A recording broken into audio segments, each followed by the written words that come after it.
मक्का के सरदारों ने नबी करीम सल्लल्लाहु अलैहि वसल्लम के सामने एक ऐसी पेशकश रखी जो बज़ाहिर बहुत माकूल लगती थी। आओ हम और तुम एक समझौता कर लेते हैं। एक साल तुम हमारे माबूदों की इबादत कर लेना और अगले साल हम तुम्हारे रब की इबादत कर लेंगे। एक ऐसी पेशकश जो इख्तलाफ खत्म करके सुलह की सूरत में पेश की गई, लेकिन इस पेशकश का जवाब इतना वाज़े और इतना हतमी आया कि रहती दुनिया तक के लिए एक उसूल तय हो गया कि ईमान और कुफ्र के दरमियान कोई दरमियानी रास्ता नहीं हो सकता। आज हम इस सूरत को समझेंगे। सूरतुल काफिरून, कुल या अय्युहल काफिरून ला अअबुदु मा तअबुदून। मक्का के कुफ्फार नबी करीम सल्लल्लाहु अलैहि वसल्लम की दावत तौहीद से परेशान थे। जब धमकियों और जुल्म से बात न बनी तो उन्होंने एक नई चाल सोची, मसालिहत की चाल।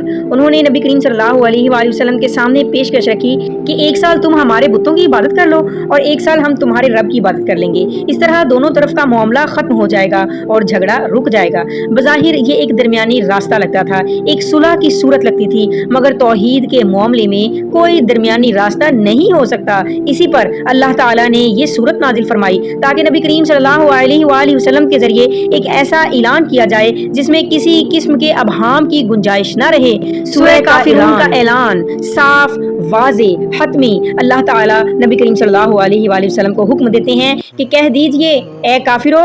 फिर वो ऐलान आता है जो दिलों में उतर जाता है, मैं इनकी इबादत नहीं करता जिनकी तुम इबादत करते हो। और फौरन बाद एक और हकीकत बयान होती है, और ना तुम इसकी इबादत करने वाले हो जिसकी मैं इबादत करता हूँ। ये तकरार महज अल्फाज का दोहराना नहीं, ये इस बात की ताकीद है कि ना माजी में कोई समझौता मुमकिन था, न हाल में, न मुस्तकबिल में। रास्ते मुकम्मल तौर पर अलग हैं। और देखिए, सूरह काफिरून की आखिरी आयत में रहती दुनिया का उसूल बयान किया गया है और इस सूरत का इख्तिताम एक ऐसे जुमले पर होता है जो आज भी हर मुसलमान की जुबान पर है, लकुम दीनुकुम वलिय दीन।